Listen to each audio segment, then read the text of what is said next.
어떤 집에서 있었던 일인데요. 아들이 명문대학에 합격을 했어요. 등록금 내야 되잖아요. 내일이 등록금 마감일인데 등록금이 500만 원이요. 내일이 마감이요. 근데 현재 5천 원밖에 없어요. 어디서 구할 데도 없고 내일 500만 원이 필요한데 아들이 명문대학에 들어갔다니까. 사람들이 축하하고 아주 반성공한 것처럼 아주 위로하고 칭찬하고 어떻게 아들을 그리 잘 키웠냐고 그러는데 내일이 이제 마감인데 500만 원이 없어요. 5천 원밖에 없어요. 5천 원밖에. 이 5천 원뿐인 이 현실 앞에 여러분 감사할 수 있겠습니까?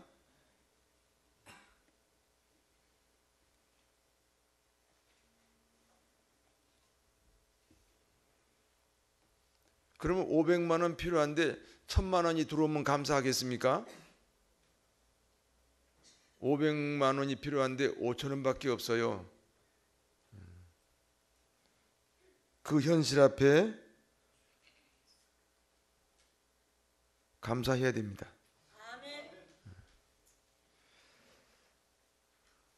어떤 분이 회사를 운영하는데 이제 회사 운영이 어렵게 됐어요. 10억을 구하지 않으면 부도가 납니다. 현재 10만 원밖에 없어요. 아무리 사방팔방으로 뛰어봐도 이 돈을 구할 수가 없어요. 10억이 필요한데 현재 10만 원밖에 없어요. 그와 같은 현실 앞에 그 안타까운 현실에 하나님 앞에 감사할 수 있냐고요. 감사할 수 있어요, 없어요? 그러면 10억이 필요한데 20억이 들어오면 감사할 수 있어요? 그래, 거짓말이에요. 10억이 필요한데 10만 원밖에 없어도 감사해야 10억이 필요한데 20억이 들어왔을 때 감사가 진짜 감사해요.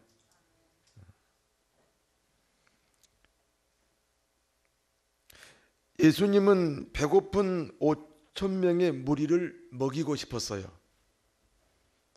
그런데 주님 앞에는 어린아이 도시락 1개밖에 없어요. 이 어린아이 도시락의 내용물이 보리떡 5개, 물고기 2마리예요. 그와 같은 상황에서 보세요. 도시락 5천 개가 필요한데 1개밖에 없어요. 그런데 주님은 그 1개 때문에 이 1개 주신 하나님께 감사했다고요. 감사 기도했어요. 그랬더니 기적이 일어났습니다. 5천 명이 먹고도 12광줄이 남았습니다. 감사 기도의 위력입니다. 여러분, 하나님까지 안 가도 가족끼리도 그래요. 아내가 남편에게 감사하고 남편이 아내에게 감사해 보세요. 집안에 막 별일이 다 일어납니다.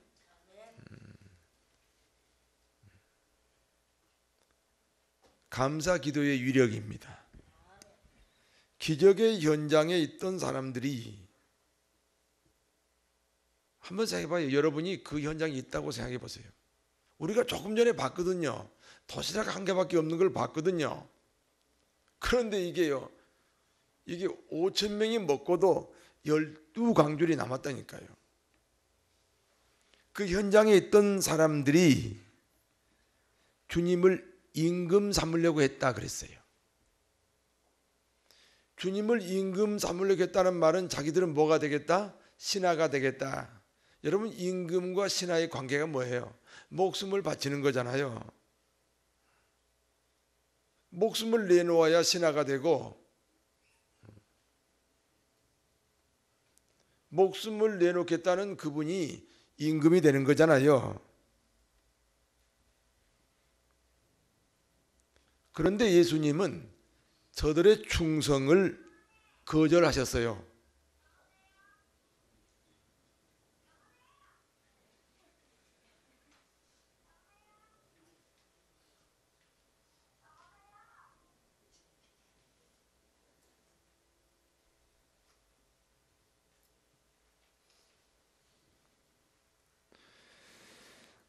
자기들의 배부름 때문에 나온 충성심,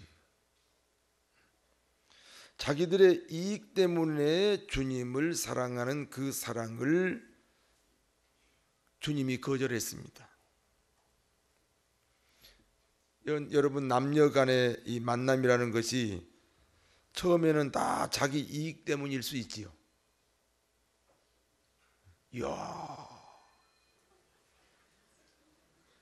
이렇게 만나자마자 막 핸드폰이 오니까 여자가 그냥 그 남자한테 반해버리는 거야. 얼굴이 너무 잘생겼어요. 잘생겼다 그러니까 저를 쳐다보시는지 몰라. 얼굴이 잘생겼어요. 또 알고 보니까 연봉이 5억이래네. 그래서 저 사람하고 결혼하면 좀 뭐가 좀 내게 이익이 되겠다, 내 인생에 도움이 되겠다, 그렇게 해서 결혼이 성립될 수 있어요. 그러나 결혼한 후에도 계속해서 부부가 이익관계가 되면 안 되지요. 결혼했으면 이제 상대방을 이용해서 자기 이익만 구하면 안 되지요. 계속해서 자기 이익만 구하면, 남편은 아내에게, 아내는 남편에게, 그러면 결국 그 결혼 생활이 파경에 이르지요. 결혼하기 전까지는 그럴지 몰라도 결혼했으면 이제는 상대방의 이익을 위해서 내가 살아야죠. 그래서 성경은 바라는 배필이 아니라 돕는 배필이다. 배우자는 바라는 배필이 아니고 돕는 배필이다. 아니, 반대로 말했네. 핸드폰 때문에 헷갈려 갔어요. 바라는 배필이 아니라 무슨 배필? 돕는 배필이다. 하나님 그렇게 말씀하십니다. 신앙생활도 마찬가지라니까요. 처음에는 자기 이익 때문에 교회 다녀요. 천국 간다.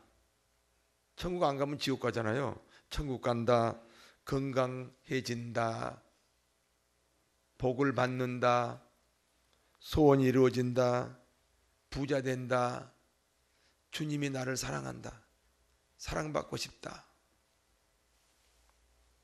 처음에는 자기 이익 때문에 교회 오고 예수님 믿겠다고 할 수 있어요. 그러나 주님이 어떤 분인지 알게 되면, 처음에 이익관계로 접근했지만 그분이 어떤 분이라는 것을 알게 되면, 주님이 나를 위해 무엇을 하셨는지 알게 되면, 내 이익에서 이제는 주님의 이익으로, 이럴 때는 아멘을 하셔야 돼. 내 영광에서 주님의 영광으로 바뀌어야 됩니다. 이게 안 바뀌면요, 30년 40년 믿어도 구원에 이르지 못해요. 구원에 이르지 못하고 계속해서 자기의 그 행복을 취하는 이 교회가 도구가 되기 때문에 언제 그 사람은 마음이 변할지 몰라요. 주님은 자기의 배부름 때문에, 자신의 이익 때문에 충성하겠다는 이 5천 명의 무리를 싫어하셨어요.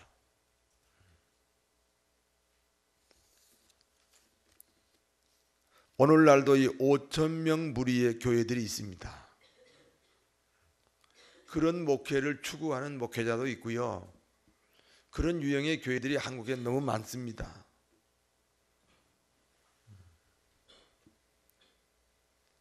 건물을 잘 지어서 사람들을 모으겠다. 내가 스타가 돼가지고 스타 목사가 돼가지고 그래가지고 내 이름 석자 보고 모이게 하겠다. 프로그램을 개발해서 사람을 끌어모으겠다.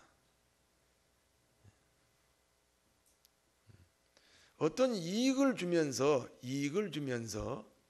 그 이익을 채워주면서 그러면서 교회를 부흥시키려고 하는, 예수님 당시 예수님이 싫어했던 그 5천 명의 무리 같은 교회가 얼마든지 있을 수 있습니다. 그 5천 명의 무리 중에 한 사람인 성도도 있을 수 있습니다.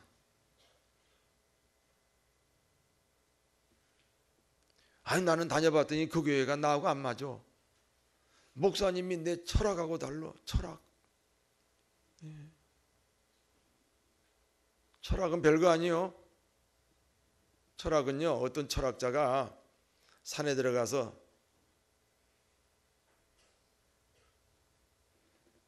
인간의 삶이 무엇인가, 그거를요 10년간 산속에 들어갔는데 답이 없어서 실망하고 집으로 돌아오는데 기차를 타고 오는데 어떤 아주머니가 바구니를 들고 이렇게 하고 다녀요. 삶은 계란이요. 저쪽은 아직 못 알아들어요. 삶은 계란이, 오 삶은 계란이구나. 여러분 삶아지시기 바랍니다. 삶은 계란이요. 그 별거 아닌 거 가지고 그냥 뭐 코드가 안 맞네, 뭐가 안 맞네. 그럼 저 부부끼리도 서로 맞아요? 하나님도 안 맞대요.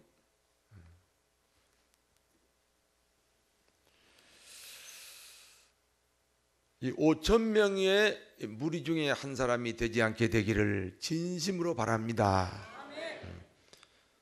이 5천 명의 무리를 피해서 주님은 산으로 기도하러 가셨고요. 제자들은 부랴부랴 배 태워서 바다 건너편으로 보냅니다. 왜냐하면 주님하고 제자들이 또 같이 가면 들통이 나잖아요. 5천 명의 무리에게 들통이 나니까 주님은 산으로 가시고 제자들은 배 태워서 건너편으로 보냅니다. 섞이지 않는 신앙, 순수한 신앙을 지키기 위해서 항해하던 제자들에게 풍랑이 찾아옵니다.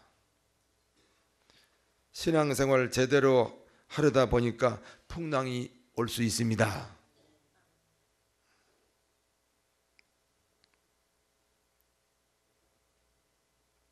그렇잖아요. 주일날 예배 드리려고 가게 문 닫았는데 어떻게 이익이 옵니까? 손해가 오지요.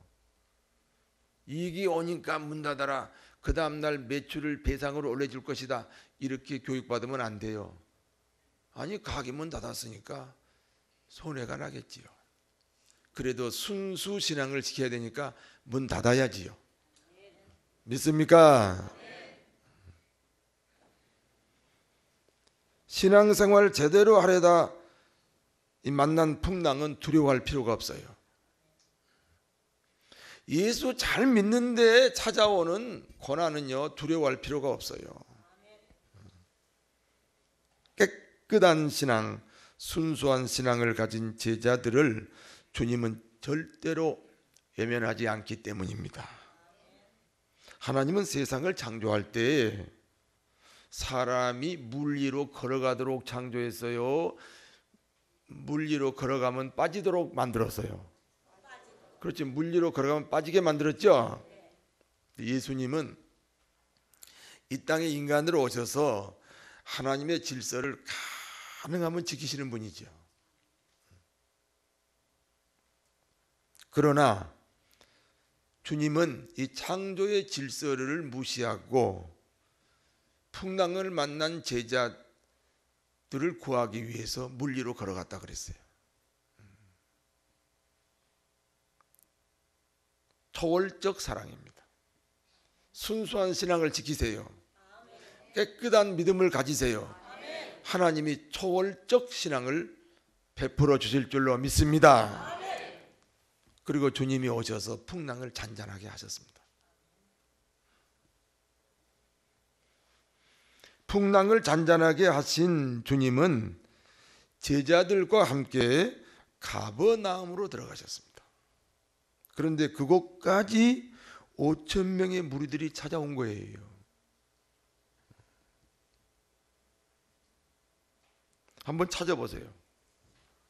요한복음 6장이죠? 네, 6장 26절에서 27절.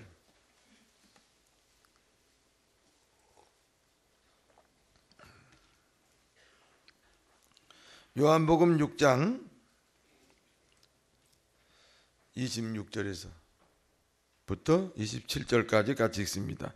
예수님께서 대답하여 이르시되 내가 진실로 진실로 너희에게 이르노니 너희가 나를 찾는 것은 표적을 본 까닭이 아니요 떡을 먹고 배부른 까닭이로다. 썩을 양식을 위하여 일하지 말고 영생하도록 있는 양식을 위하여 하라. 이 양식은 인자가 너희에게 주리니 인자는 아버지 하나님께서 인치신 자니라. 아멘.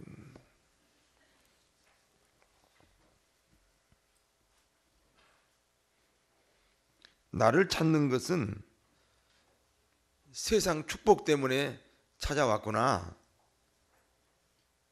이제부터는 그런 썩을 양식 찾지 말고 영생하도록 하는 양식을 먹어라.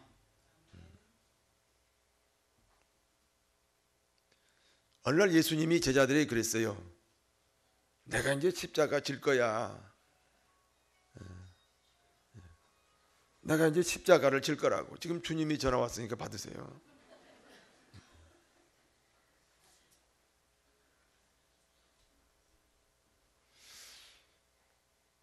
그래서 제자들이 다 하나씩 둘씩 흩어져요. 그때 베드로에게 너도 갈래? 그러니까 영생의 말씀이 계신데 내가 어디로 갑니까?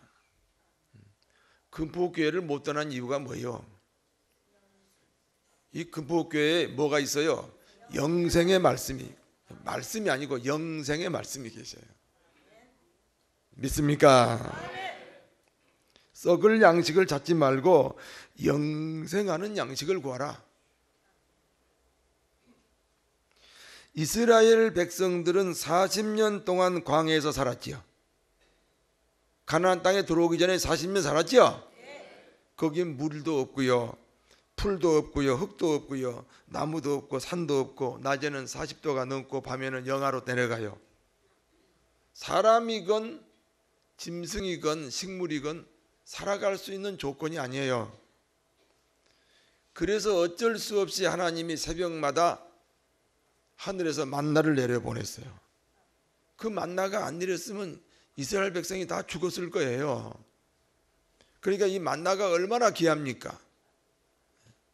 하나님이 주는 거라니까요. 그 광야에서 내렸던 만나가 이스라엘 백성들의 육신을 살렸듯이 영혼을 살리는 양식이 있다. 그 광야에서 만나를 얼마나 갈망했습니까? 안 내리면 죽으니까요. 그렇듯이 이제는 영혼의 양식에 대해서 갈망하고 구해야 한다. 믿습니까?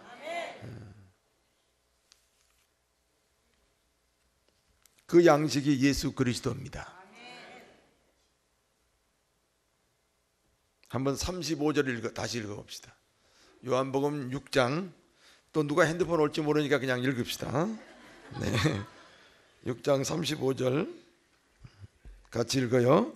예수님께서 이르시되 나는 생명의 떡이니 내게 오는 자는 결코 줄이지 아니할 터이요 나를 믿는 자는 영원히 목마르지도 아니하리라. 아멘. 이 5천 명의 무리를 왜 싫어했냐? 그건 먹으면 다시 배고프고 먹다가 어느 날 지옥 가는 양식이니까 그걸 구하지 말고 이제 먹으면 천국 가는 양식. 천국 문제 해결해 놓고 병 고친다든지, 천국 문제 해결해 놓고 사업 잘 되게 한다든지, 천국 문제 해결해 놓고 세상 축복을 구해야 되지 않겠습니까? 그러니까 가버나움까지 따라왔냐? 여기 와서 또 썩을 양식을 구할래? 이제는 영생하는 양식을 구해라. 그냥 교회를 그냥 10년 다녔으면 이제는 구원을 받아야지. 받은 것 같기도 하고 안 받은 것 같기도 하고. 그러면 안 받은 거지.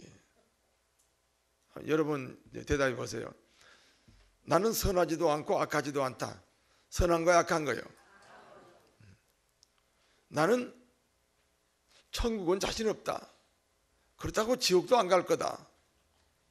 지옥 갈 거예요? 천국 갈 거예요? 지옥 갈 거예요.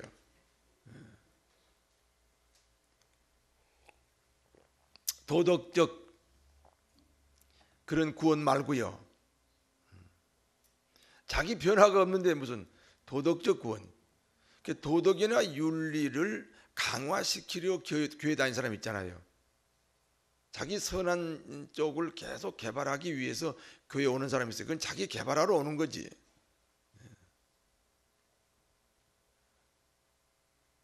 그래서 뭐 기독교는 사랑의 종교인데 왜 교회가 그 모양이냐고. 아, 교회가 그 모양이지. 그러면 어떻게? 다른 모양이 어디 있어요? 다른 모양이.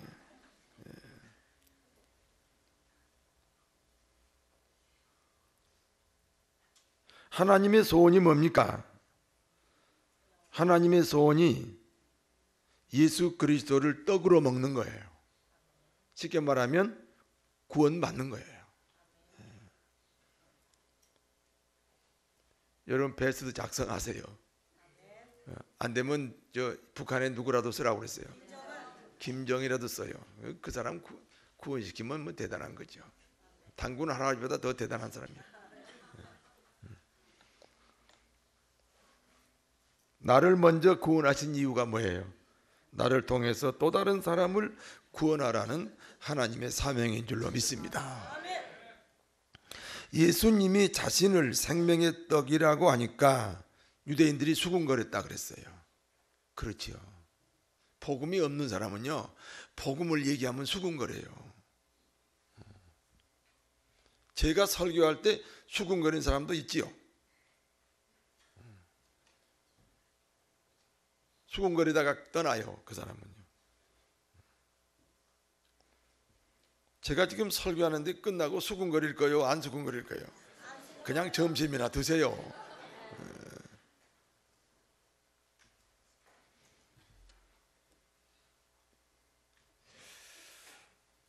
나하고 철학이 안 맞다. 나하고 코드가 안 맞다. 나하고 맞는 교회 찾아다니다가 지금 30번째요. 뉴욕에서 옛날에 어떤 집사가 돌아가셨는데 이 뉴욕에 있는 교회들이 난리가 났어요. 어느 목사님이 가서 집례할 거냐. 30교회를 다녀가지고 말이야.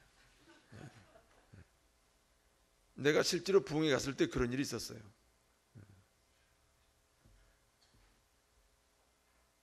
예수님이 떡이라고 하는 것은, 잘 봐요. 예수님이 떡이라고 하는 것은 예수님을 뭐하라? 먹어라. 자, 예수님을 먹었어요. 그러면 예수님을 양식으로 먹었으니까 나하고 하나 된 거예요? 둘이 된 거예요? 하나가 된 거죠. 예수님의 십자가와 하나 되십시오. 예수님의 부활과 하나 되십시오. 그 하나됨의 경험을 내가 떡이니 내 떡을 먹으라 그러신 거예요.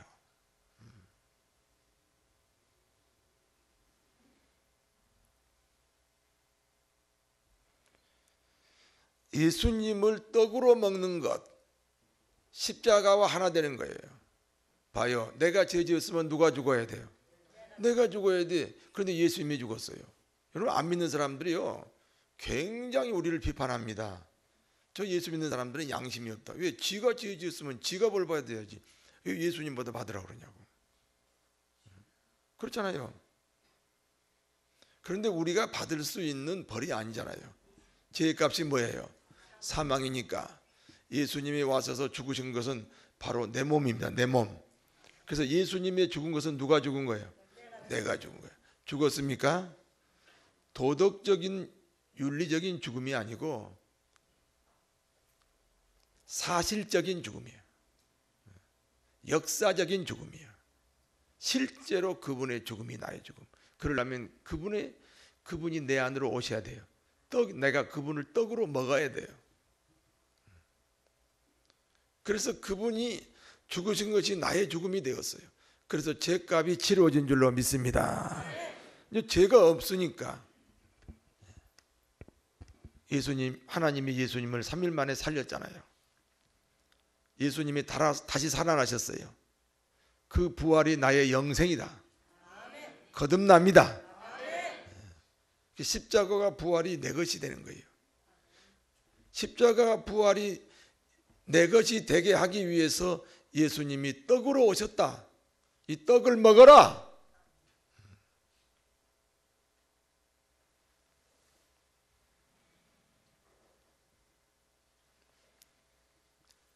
예수 그리스도를 떡으로 먹는 것이 오늘 본문에는 그리스도인의 믿음이다 그랬어요. 그러니까 지금은 사순절 기간이잖아요. 그러니까 지금은 사순절 기간은 예수님의 십자가 죽음하고 하나 되는 훈련이거든요. 이게 머릿속으로 다 해결되는 게 아니라니까요. 실제로 내 삶에서 경험이 돼야 돼요. 내 삶의 한 부분이 돼야 돼요. 그래서 우리가 새벽마다 나와서 이 사순절 고난에 같이 동참하는 거예요.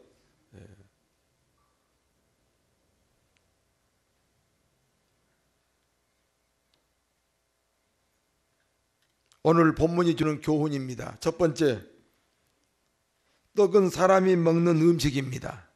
그렇지요? 예수님을 떡으로 먹는 사람에게는 주님의 십자가와 부활이 나의 십자가와 나의 부활이 된다. 이제 예수 믿는다 그러지 말고 예수님을 떡으로 먹는다 그러세요. 경험하라는 게 경험. 구원을 경험하라. 구원을 머리로 지식으로 가지고 있지 말고 내 삶으로 경험하라. 두 번째는 십자가와 부활은 동시적인 사건입니다. 자, 무슨 말이냐면 내가 죄를 지었어요. 자, 죄를 지었다. 내가 죄인이다. 그 말은 뭘 각오해야 내가 죄인이라고 시인한 거예요? 벌을 받아야. 그래서 벌 받기 싫으니까 감옥소에 있는 사람들은 다 죄인이 아니래요. 교회 오니까 다 죄인이래네. 감옥소에 가면 죄인이 없고 교회 오면 다 죄인만 있어요. 여러분 죄인이죠? 죄인이죠? 동시에 뭐가요? 동시에 용서잖아요. 동시에 용서가 이루어지는 거예요. 어머, 내가 이와 같은 죄인이네. 그 생각과 동시에 어머, 그런데 내가 용서받았네. 이게 십자가와 부활이에요. 이게 동시에 일어나는 거예요. 어떤 말이요? 아버지가 아들한테 1천억을 상속했대요. 내가 1천억이라 그런지 아세요? 500억이라 그러니까 눈도 깜짝 안 하더라고. 아버지가 아들한테 얼마 상속했어요? 1천억을 상속. 잘 들어봐요. 그런데 아들이 내가 감히 어찌 우리 아버지 돈을 쓸 수 있냐? 은행에 넣어놓고 지는 거지로 살아. 좋은 아들, 이상한 아들? 이상한 아들이잖아요. 예수님께서 십자가에 죽으시고 3일 만에 뭐 하셨어요? 부활했다는 말은 죽음을 이긴 거예요. 저주를 깨뜨린 거예요. 인생의 모든 불행을 다 없애버리고 새로운 인생으로, 새로운 축복으로 시작한 거예요. 우리는 예수님을 떡으로 먹었기 때문에 그 부활이 이제 내 것이잖아요. 믿습니까? 내가 죄인이구나. 그러는 순간에 어머, 이름에도 내가 뭐 받았네?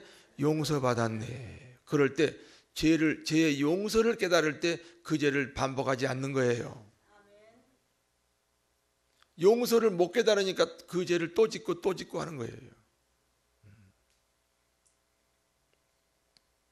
그러니까 십자가와 부활은 따로따로가 아니에요. 따로따로 하니까 그게 영지주의가 되고 우울증 환자가 되고 염세주의자가 돼요. 이건 예수님은 죽으시고 부활한 게 3일 걸렸지만은 이게 내게 선물로 왔기 때문에 내 안에서는 순간에 같이 이루어지는 거예요. 같이. 할렐루야. 할렐루야. 그래서 우리는 어떤 일을 당해도 이제 부활 쪽이니까요. 긍정적이고 주도적이고 능동적이고 적극적인 신앙이죠. 창조적인 신앙. 하나님의 성품으로 살아가야 될 줄 믿습니다. 그래서 이런 찬송이 있잖아요. 예수 이겼네. 누가 이겼네? 내가 이겼네. 예수님만 이겨요? 나도 이겨요. 예수님이 이긴 것이 내가 이긴 거라니까. 예수 이겼네. 예수 이겼네. 예수 사탄을 이겼네. 예수 이겼네. 예수 이겼네. 예수 사탄을 이겼네. 할렐루야. 할렐루야. 예수 사탄을 이겼네. 할렐루야. 할렐루야. 예수 사탄을 이겼네. 할렐루야. 예수가 이겼어요. 나도 이겼어요. 십자가와 부활이 내 안에서 있어요. 내 안에 있어요. 내 안에.